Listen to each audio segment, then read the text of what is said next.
నమస్కారం ఏఆర్కే మీడియాకి స్వాగతం. ఆదిలాబాద్ పార్లమెంట్ ఎన్నికల్లో కాంగ్రెస్ పార్టీ అభ్యర్థిని భారీ మెజారిటీతో గెలిపించాలి. బెజ్జూరులో కాంగ్రెస్ పార్టీ సన్నాహక సమావేశం. సీతక్క రాష్ట్ర పంచాయతీరాజ్ గ్రామీణాభివృద్ధి శ్రీ శిశు సంక్షేమ శాఖ మంత్రివర్యులు. బెజ్జూరు మండల కేంద్రంలో శనివారం కాంగ్రెస్ పార్టీ ఆధ్వర్యంలో ఆదిలాబాద్ పార్లమెంట్ సన్నాహక సమావేశం నిర్వహించారు. ఈ సమావేశానికి ముఖ్య అతిథిగా పాల్గొన్న రాష్ట్ర పంచాయతీరాజ్ గ్రామీణాభివృద్ధి శ్రీ శిశు సంక్షేమ శాఖ మంత్రి ధనసరి అనసూయ సీతక్క మాట్లాడుతూ, రానున్న పార్లమెంట్ ఎన్నికలలో ఆదిలాబాద్ పార్లమెంట్ అభ్యర్థిగా ఆత్రం సుగుణక్కను అత్యధిక మెజారిటీతో గెలిపించాలని అన్నారు.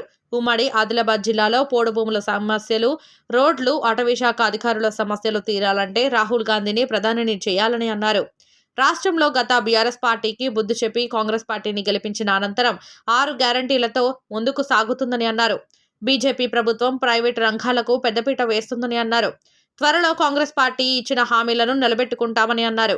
కాంగ్రెస్ పార్టీ ఆదిలాబాద్ పార్లమెంట్ అభ్యర్థి ఆత్రం సుగుణక్క మాట్లాడుతూ, ఆదిలాబాద్ ఆడబిడ్డగా ఒక అవకాశం కల్పించాలని కోరారు. ఈ కార్యక్రమంలో సిర్పూర్ నియోజకవర్గ కాంగ్రెస్ పార్టీ ఇన్ఛార్జ్ రావి శ్రీనివాస్, మాజీ ఎమ్మెల్యే కోనేరు కోనప్ప, జెడ్పీ ఇన్ఛార్జ్ చైర్మన్ కోనేరు కృష్ణారావు, మాజీ జెడ్పీ చైర్మన్ శ్రీడెం గణపతి, టీపీసీసీ కార్యదర్శి అనిల్, ఎంపీపీ రోజారమణి, బ్లాక్ కాంగ్రెస్ అధ్యక్షులు రాచకొండ శ్రీవర్ధన్, మండల అధ్యక్షులు బూసా శంకర్, మండల కాంగ్రెస్ పార్టీ నాయకులు కొండ్రా జగ్గాగౌడ్, బషరద్ ఖాన్, తెలంగాణ జావీద్, కొండ్రా నరేందర్ గౌడ్, తంగడపల్లి మహేష్, జాహీద్ హుసేన్, పొల్లూరి సతీష్ తదితరులు పాల్గొన్నారు. రోజుకు 400 రూపాయల కూలి గిట్టేటట్టుగా మీకు అకౌంట్లో వేసేటట్టుగా 100 రోజుల చట్టంలో రేపు రాహుల్ గాంధీ గారు ప్రధానమంత్రి అయిన వెంటనే చేసేటువంటి కార్యక్రమం కూడా చేస్తా ఉన్నాం. అదే కాకుండా ఇవాళ మేము ప్రజా సేవకులుగానే ఉన్నాం, ప్రజలకు సేవలు చేస్తాం. పాలకులమని చెప్పుకోవట్లేదు, సేవకులమని చెప్పుకుంటున్నాం.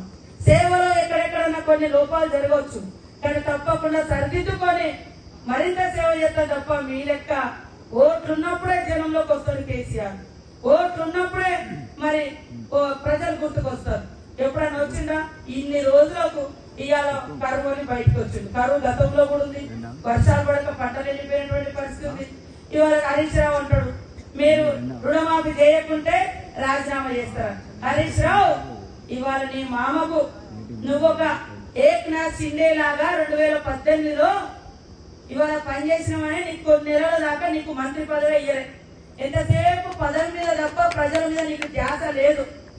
మా రేవంత్ రెడ్డి గారు చెప్పారు, మేము ఇస్తాం ఆగస్టు 15 వరకు రుణమాఫీ చేస్తామని.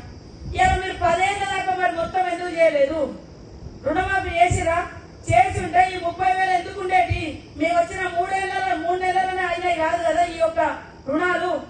మీరు చేయచేత కాక మీరు చెప్పిరు, చేయలేదు, చేయక పెట్టిరు, మేము చెప్పినా మమ్మల్ని నమ్మిరు. ఆ నమ్మకాన్ని నిలబెట్టుకునే దమ్ము ఇవాళ కాంగ్రెస్ ప్రభుత్వానికి రేవంత్ రెడ్డికి ఉన్నది. ఆయన ఆగుతలేడు. ఆయనకి ఎందుకంటే మనం వచ్చినాము 7వ తారీఖు నాడు ప్రమాణ స్వీకారం చేసినాం, 9వ తారీఖు నాడే అంటాడు ఇంకెప్పుడు రుణమాఫీ చేస్తారు, ఇంకెప్పుడు గ్యారెంటీలు. అరే కొత్త ఇంట్లో పోతే సంసారం కోడలు ఏడగిన్నె ఉన్నది, ఏడపప్పు ఉన్నది, ఏడపసుకున్నదన్న చూసుకోరా? కొత్తగా సంసారం పెట్టేవాళ్ళు. ఆయన కూడా 2వ రోజు నుంచే మహిళలకు ఇచ్చిన దాని ప్రకారం ఉచితంగా బస్ ప్రయాణం, 10 లక్షల ఆరోగ్యశ్రీ, 200 యూనిట్ల కరెంటు ఫ్రీ, 500కే గ్యాస్ సిలిండర్, మరి ఇందిరమ్మ నమూనా చేసి అది కూడా ప్రకటించడం జరిగింది, దరఖాస్తులు చేసుకోవడం జరిగింది. ఇన్నది ఈ లోపు ఎలక్షన్ కోడ్ వచ్చింది. మేము 100 రోజుల పని ఇచ్చినాం, మేము సమాచార హక్కు చట్టం ఇచ్చినాం, ఇవాళ రేషన్ కార్డు ఇచ్చినాం, అంగన్వాడీలు పెంచినాం, ఆశా వర్కర్లు ఇచ్చినాం. ఒక్కడన్నా ఆశా వర్కర్లు పెంచిరానే ఒక్క ASHA worker center, anganwadi center, ఒక్కడన్నా రేషన్ కార్డు. కొత్తగా పెళ్ళైన ఎంతో మంది ఉన్నారు, ఎవరికైనా ఇచ్చిరా? ఏమి ఒక్క ప్రాజెక్టు కూడా ఇయ్యలే. వాళ్ళు ఇయ్యరు, పైనుంచి మన మీద పన్నుల మీద పన్నులు వేసి దోపిడీ చేస్తున్నారు. కాబట్టి ఖచ్చితంగా ఇచ్చిన మాట కట్టుబడి ఉండే నైజం కాంగ్రెస్ పార్టీ. ఆ రోజు తెలంగాణ ఇస్తామన్నా ఇచ్చి తీరినాం. ఇవాళ దేశానికి స్వతంత్రం చేస్తానని ఆ రోజు మరి నెహ్రూ గారు, గాంధీ గారు, అంబేద్కర్ గారు ఎంతో మంది మహనీయులు పోరాటం చేసి ఇవాళ స్వతంత్రం తీసుకొచ్చింది. ఆనాడు బీజేపీ వాళ్ళు ముందట లేరు, వెనక లేరు. పోరాటంలో 54 సంవత్సరాలు కనీసం తిరంగి జెండా, 3 రంగుల జెండాను కూడా వాళ్ళ ఆఫీస్ మీద ఎగిరేయలే. మొన్న నుంచి మోడీ అంటున్నాడు ఆర్ గర్ గర్కే తిరంగి జెండా అని. అయ్యా నాయన, ఈ జెండాను పట్టుకుంటే ఆ బ్రిటిష్ వాడు కాల్చి చంపినా కూడా కాంగ్రెస్ కార్యకర్తలు గాని ఆనాడు ఈ దేశ ప్రజలు గాని పోరాడుతుంటే మీరు బ్రిటిష్ వాళ్ళతోటి కుమ్ముక్కై ఉన్నారు. వాళ్ళట దేశభక్తులట, మనమాట దేశ ద్రోహులమాట. ఏదని దేశం కోసం నువ్వు ఏం చేసినావు? ఇవాళ నెహ్రూ గారు పోరాటం చేసి 11 సంవత్సరాలు ఇందిరమ్మ తండ్రి జైల్లో ఉన్నాడు. మరి గాంధీ గారు దేశం కోసం పోరాటం చేస్తే ఆయన చంపేసిన పార్టీ నాయకుడే ఇలా బీజేపీ నాయకుడు గాడ్సే. గాడ్సే ఎవరు? గాంధీ చంపిన బీజేపీ నాయకుడు, వాళ్ళ వారసులు. ఆ గాడ్సే వారసులు బీజేపీ పార్టీ. ఇవాళ 3 రంగుల జెండాలు వాళ్ళ పార్టీ మీద మొన్నదాకా గద్దల మీద ఎగరేసుకున్న వాళ్ళు మమ్మల్ని ద్రోహులు అంటున్నారంటే మనల్ని ఎంత దుర్మార్గం చూడండి. ఇవాళ ఇందిరమ్మ దేశం కోసం చంపేది, రాజీవ్ గాంధీ చంపాడు, దేశం కోసం రాహుల్ గాంధీ తిరుగుతున్నారు. బీజేపీ వాళ్ళు మాట మాట్లాడితే జై శ్రీరామ్ అంటారు. అరే మీరు వచ్చేటప్పుడు ఏమని చెప్పారు? జై శ్రీరామ్ గుళ్ళో ఉంటాడు, గుండెల్లో భక్తి ఉంటది. కానీ జెండాను పట్టుకొని ఆ జెండాకు దేవుని బొమ్మ పెట్టుకొని ఒక పక్క చేయి కమలం గుర్తు పెట్టుకుంటారు, ఒక పక్క దేవుని బొమ్మ పెట్టుకుంటారు. ఎవరన్నా రాజకీయాల కోసం దేవుని రోడ్ల మీద తీసుకొస్తారా? దేవునికి ఒక్క రోజు ఉంటుంది ఊరేగింపు, దేవుని కళ్యాణం రోజు ఉంటుంది, లేదా వాళ్ళ జయంతి రోజు ఉంటుంది. శ్రీరాముని కళ్యాణం రోజు ఊరేగింపు చేస్తాం, హనుమాన్ జయంతి రోజు ఊరేగింపు చేస్తాం. కానీ ఓట్లు ఎప్పుడుంటే అక్కడ, ఎక్కడుంటే అక్కడ, ఎప్పుడుంటే అప్పుడు బీజేపీ వాళ్ళు దేవుణ్ణి తీసుకొస్తారు. ఎప్పుడు తీసుకొస్తారు? చేసింది ఏమి లేక, చేసింది ఏమి లేదు, చెప్పుకోవడానికి ఏమీ లేదు. కాబట్టి మనకి ఇస్తానన్న 2 కోట్ల ఉద్యోగాలు ఏవి మా పిల్లలకని మీరు అడిగితే ఉద్యోగాలు లేవు, రాముని చూపెడుతున్నారు. మరి మా ఊళ్ళలో నువ్వు 10 ఏళ్ళు అయింది, కేంద్రంలో బీజేపీ వచ్చి ఇల్లు ఇచ్చిందా, బడి కట్టిందా, గుడి కట్టిందా, రోడ్ వేసిందా, భూములకు పట్టాలు ఇచ్చిందా, రైతులకు ఏమన్నా అదనంగా రైతు బంధు ఇచ్చిండ్రా, లేదా కిసాన్ ఏది రైతులకు పెన్షన్ ఇస్తా అన్నాడు అది ఇచ్చిండా? మరి నల్ల ఖాతాల నుంచి తీసుకొచ్చి ప్రతి ఒక్కరి ఖాతాలలో 15 లక్షల రూపాయలు వేస్తాను, 15,000 కూడా వేయలేదు. ఇవన్నీ ఎవ్వి అని అడిగితే అయోధ్యను పెడుతున్నారు. అయోధ్య ఎక్కడ కట్టిరు? మన ఊర్లలో మనము పాపం చందాలు వేసుకొని గుడి కట్టుకోవడమే కష్టంగా ఉంటుంది. గతంలో మన ప్రభుత్వాలు ఇచ్చినాయి. కానీ ఈరోజు బీజేపీ ప్రభుత్వం ఊర్లలో ఒక గుడికి డబ్బులు ఇవ్వలే, గుడి కట్టియలేదు. కానీ అందరి దగ్గర చందాలు వసూలు చేసుకొని పట్టుకపోయి అయోధ్యలో గుడి కట్టారు. అక్కడి నుంచి మనకి ఏమొచ్చినాయి అంటే అక్షింతలు వచ్చింది. మనం అడిగేదైతే అభివృద్ధి అడుగుతున్నాము, ఇల్లులు అడుగుతున్నాము, భూములు అడుగుతున్నాము, ఉద్యోగాలు అడుగుతున్నాము, నీటి ప్రాజెక్టులు అడుగుతున్నాము. ఇవాళ ఆ రోజు మన కాంగ్రెస్ ఉన్నప్పుడు కేంద్రంలో చేవేళ్ళ ప్రాజెక్టు అంబేద్కర్ గారి పేరు మీద మరి రాజశేఖర రెడ్డి గారు, సోనియమ్మ గారు ఆ రోజు శంకుస్థాపన చేశారు. ఈ రోజు అది పక్కకు పోయింది.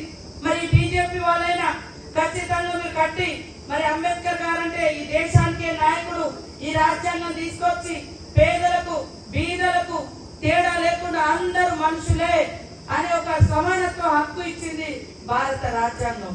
అనసపడ్డ ఎస్సీ, ఎస్టీ, బీసీ, బడుగు బలహీన మైనార్టీ వర్గాలను, మహిళలను అందరూ వెంకయ్య కోసం రిజర్వేషన్ తీసుకొచ్చింది. ఇవాళ అవన్నీ తీసేసి ప్రశ్నించడంలో ఉండొద్దని మొత్తం ప్రాజెక్టులు ప్రైవేటోనికే, కంపెనీలు ప్రైవేటోనికే, రోడ్లు ప్రైవేటోనికే, ఎయిర్పోర్ట్లు ప్రైవేటోనికే, మనం వాడే బిఎస్ఎన్ఎల్ సెల్ కూడా దాన్ని బంద్ చేసే కార్యక్రమం. అదే విధంగా ఎల్ఐసి మన యొక్క జీవిత భద్రత, జీవితానికి ఒక సెక్యూరిటీ లాగా ఆ రోజు నెహ్రూ గారు తీసుకొచ్చింది. 5 కోట్లతోటి ఉన్నటువంటి మరి ఆ ప్రాజెక్టు 56,000 కోట్లతోటి ఎల్ఐసి మంచిగా నడుస్తుంటే దాన్ని అమ్మేస్తున్నారు. ఉక్కు పరిశ్రమలు, ఉద్యోగాలు అన్ని గవర్నమెంట్ అన్ని ప్రైవేట్ వాళ్ళకి ఇచ్చి మనకు రాను గవర్నమెంట్ ఉద్యోగం అంటే అవునా నువ్వు గవర్నమెంట్ ఉద్యోగం చేసినవా అని ఒక ఆశ్చర్యకరంగా వచ్చే పరిస్థితులు సృష్టించాడు.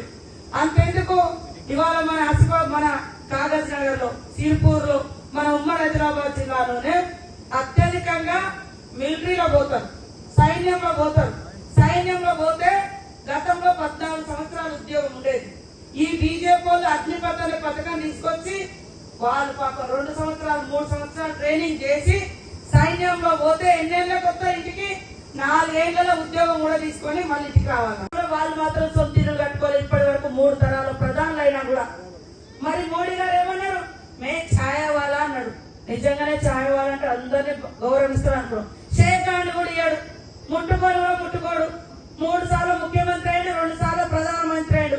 ఒక్కరోజు కూడా పదవి లేకుండా లేడు. ఇవాళ 34 సంవత్సరాలు అయింది రాజీవ్ గాంధీ చచ్చిపోయి, ప్రధానిగా ఉన్నప్పుడు చనిపోయాడు. ఆ రోజు నుంచి ఈ రోజు వరకు ఏ పదవి లేకుండా ఇవాళ దేశం కోసం పాట పడుతున్న కుటుంబం ఇందిరమ్మ కుటుంబం, సోనియమ్మ కుటుంబం, రాహుల్ గాంధీ కుటుంబం.